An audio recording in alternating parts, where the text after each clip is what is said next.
अस्सलाम वालेकुम। कैसे हैं आप सब लोग? उम्मीद है कि सब लोग ठीक ठाक होंगे। मैं आज एक सिंपल सा छोटा सा एक्सपेरिमेंट कर रही हूँ और पहली दफ़ा कर रही हूँ, इसलिए थोड़ी एक्साइटेड हूँ और मैंने सोचा कि आप लोगों के साथ भी शेयर कर लूँ। ये सिंपल सा जो एक एक्सपेरिमेंट है, एक ट्विस्ट के साथ मैं बना रही हूँ शकरकंदी, लेकिन ट्विस्ट ये है कि इसको मैं बना रही हूँ ओवन के अंदर। अच्छा जी, शकरकंदी ना मेरे लिए स्पेशली कोई सिर्फ एक वो सब्जी है, एक स्नैक नहीं है। मेरे लिए कुछ थोड़ी सी यादें भी हैं इससे वाबस्ता, क्योंकि बचपन में जब हम लोग कभी रिलेटिव्स के यहाँ गाँव में जाया करते थे, शायद आप लोगों के साथ भी इस तरह का कुछ हुआ हो या अभी भी होता हो। मतलब जाओ वहाँ पर गाँव में, तो जो खाना बनाने के बाद एंड पे राख बच जाती थी, उसके अंदर स्वीट पोटैटो और पोटैटो दोनों को राख में दबा दिया जाता था और वो काफ़ी देर वहाँ पे रहने के बाद उसकी स्किन और ऊपर वाली जो लेयर होती थी वो जल जाती थी और अंदर वाली जो है वो इतनी सॉफ्ट, इतनी मज़े की, इतनी यम्मी हो जाती थी कि मैं बता नहीं सकती। तो ये थी मेरी शकरकंदी से वाबस्ता यादें। इसके अलावा कॉलेज में बाहर खड़ा हुआ शकरकंदी वाला और अगर कभी वो रीगा जाते थे तो वहां पर एक शकरकंदी वाला इमली की चटनी डाल के देने वाला। खैर, लाहौर में तो जहाँ जाओ ना, सबसे पहले होता है कि जी खाना क्या है। तो इस तरह के उल्टे पुल्टे स्नैक जो है ना, अनहेल्दी अनहाइजीनिक आई थिंक होते होंगे, लेकिन बाहिर देखने में जो साफ सुथरा लगता है तो उससे लेके खा लेते थे, बाकी बिस्मिल्लाह पढ़ के खा पी लेते थे उस टाइम पे। लेकिन अब थोड़ा सा जो है ना, चीजें बदल गई हैं। अब मेरा सोचने का अंदाज थोड़ा सा बदल गया हुआ है। तो वापिस आते हैं शकरकंदी की तरफ। अच्छा, ये इसको ना वो करना बहुत मुश्किल हो रहा था, ये बहुत हार्ड है। तो नाइफ के साथ करना, इसके अंदर थोड़े थोड़े से वो सुराख करने थे। नाइफ नहीं, सॉरी, कांटे के साथ। तो जब शकरकंदी को ओवन में रख रही थी ना, तो थोड़ा सा वो भी हो रहा था कि पता नहीं हाँ ये एक्सपेरिमेंट कामयाब होगा भी या नहीं होगा, क्योंकि ओवन को लेके ना मैं अभी भी थोड़ी सी कॉन्शियस होती हूँ। कभी कभार अच्छी चीज़ बन जाती है और कभी नहीं बनती। अभी सीख रही हूँ एक तरह से, क्योंकि बहुत अरसे बाद इसको यूज़ करना शुरू किया। तो बस, यू कैन अंडरस्टैंड। उसके बाद जनाब, शकरकंदी जो है ना आहिस्ता आहिस्ता सॉफ्ट हो रही थी और मैं सोच रही थी कि काश हम लोग ज़िंदगी में भी जो है ना इतने ही सब्र का मुजाहरा कर सकते हो जितना इस शकरकंदी को बेक होते हुए देखना और उसका इंतज़ार करना। वैसे मैं सही बता रही हूँ आपको, ये पुराने तरीके बेस्ट होते थे, क्योंकि इससे पहले ना अभी कुछ अर्सा तक तो शकरकंदी को हम लोग शहरों में स्पेशली बॉईल कर लेते हैं, चीनी या शक्कर वगैरह डाल के थोड़े से पानी के अंदर उसको बॉईल कर लेते थे, स्टीम कर लेते थे एक तरह से। लेकिन ये वाला जो तरीका है ना, ये बहुत अच्छा है, क्योंकि इसमें ना शकरकंदी की अपनी जो मिठास होती है ना, उसकी वजह से किसी और नमक मिर्च मसाले या किसी और चीज़ की ज़रूरत नहीं होती।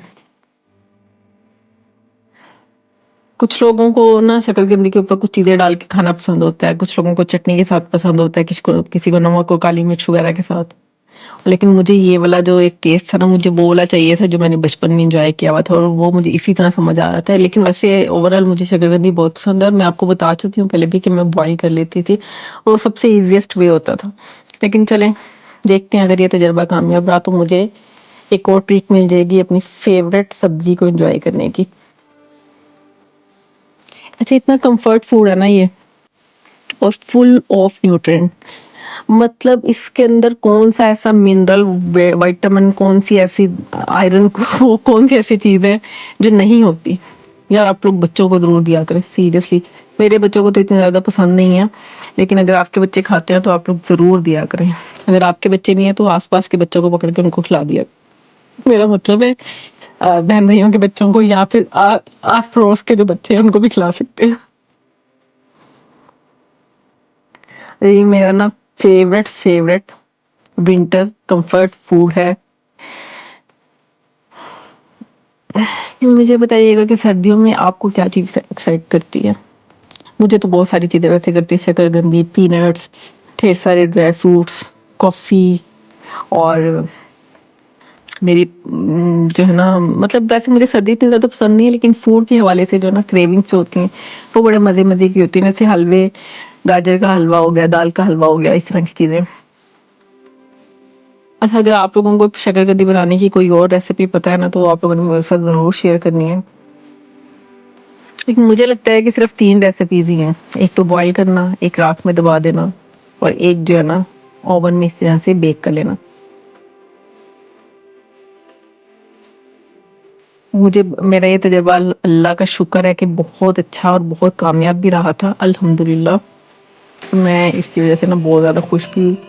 अच्छा, मैंने ना फिर उसके बाद अपना लगाया सीज़न फेवरेट वाला एमिली इन पेरिस, और उसके बाद जो ना मैं बैठती थी शकरकंदी को लेके और सिर्फ मैंने इसका छिलका उतारा और ये देखें अंदर से इतनी सॉफ्ट, इतनी कोई मज़ेदार थी ना कि मैं बता नहीं सकती। मतलब इसका ना अपना ओरिजिनल टेस्ट आ रहा था। कुछ चीज़ें होती है ना जिसको आप किसी और जो इसका नेचुरल टेस्ट होता है ना वही आपको चाहिए होता है। इसके अंदर कुछ और नहीं चाहिए था मुझे। लेकिन जब मैं बॉयल करती हूँ तब मैं अक्सर इमली की चटनी के साथ खाती हूँ, लेकिन इस तरह से मुझे इसी का मज़ा आ रहा था। और कैन यू बिलीव कि अगले दिन मैंने फिर जाके मैं शकरकंदी लाई और 2 दिन बाद उसको दोबारा से बेक किया और फिर खाया। लेकिन वो मैंने वीडियो में शूट नहीं किया ताकि आप बोर ना हो जाए। चले जी, अपना ख्याल रखिएगा। अगर वीडियो को लाइक कर दें और सब्सक्राइब कर दें तो बड़ी मेहरबानी, नहीं करेंगे तो फिर भी मैं आपका क्या बिगाड़ लूंगी। टेक केयर, अल्लाह हाफिज।